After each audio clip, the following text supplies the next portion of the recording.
আসসালামু আলাইকুম everyone, welcome back to my channel. সবাই কেমন আছেন? আশা করি খুবই ভালো আছেন। আমি আল্লাহর রহমতে ভালো আছি।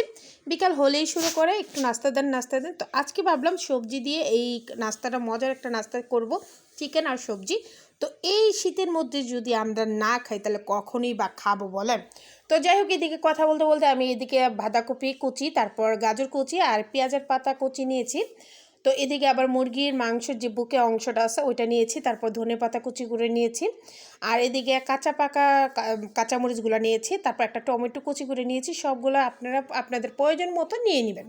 তো আমি এদিকে 1 কাপ পরিমাণ নিয়েছি বাঁধাকপি, 1/2 কাপ পরিমাণ গাজর আর 1/2 কাপ পরিমাণ পেঁয়াজের পাতা নিয়েছি, যে পেঁয়াজের ঠুই বলে, পেঁয়াজের কালি বলে, যে নামে বলে আর কি।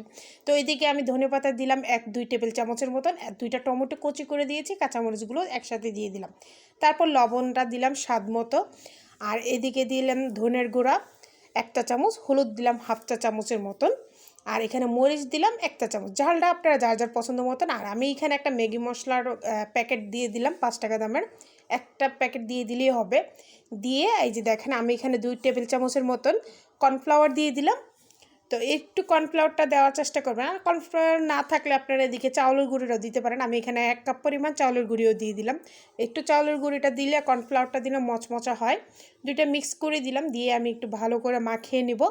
তো এদিকে মাখিয়ে নিব। আপনারা কিন্তু এখানে বেসন থাকলে বেসনটাও ইউজ করতে পারেন একটু নরমের জন্য, তো যেন চপটা বানানোর সময় যেন একদম লেগে যায়। তো আমি এখানে চাউলের গুঁড়ি আর কর্নফ্লাওয়ার দেওয়ার পরেও হয়নি। তারপর আমি এখানে 1/2 কাপ পরিমাণ এখানে আটা ইউজ করেছি, আমার কাছে বেসন ছিল না।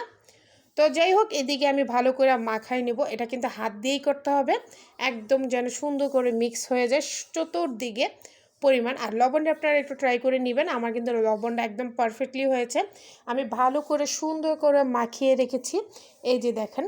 তো আমি এখানে 5 মিনিটের মতন রেখে দিলাম। আর এদিকে কড়াইটা বসিয়ে দিলাম। কড়াইটা যখন তেলটা একদম গরম হয়ে গেছে, তো আমি চুলাটা একটু কমিয়ে তারপর এখন একদম ছোট্ট ছোট্ট যে ডাউলের বড়া বানাই, এরকম বড়া করে আপনারা আপনাদের পছন্দ মতন দিয়ে দিবেন।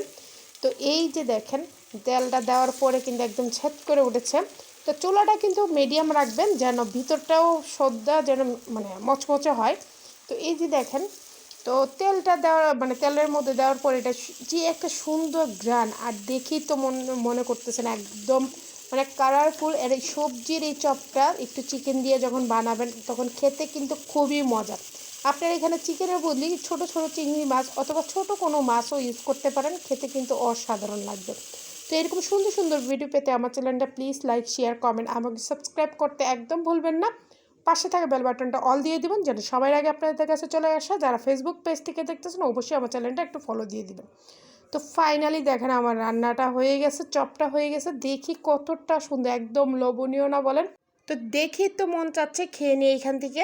আর এই শীতের মধ্যে কিন্তু এই গরম গরম এই পাপোড়াগুলা, সবজির এই পাপোড়া, চিকেন পাপোড়া বলেন, যেটাই বলেন, তো এই চপটা কিন্তু খেতে খুবই মজা, খুবই মজা, অসাধারণ মজা। একবার হলেও ট্রাই করবেন। বাচ্চা, তারপর অতিথি আপ্যায়নে, বিকালের নাস্তা, অনেক মজা লাগবে।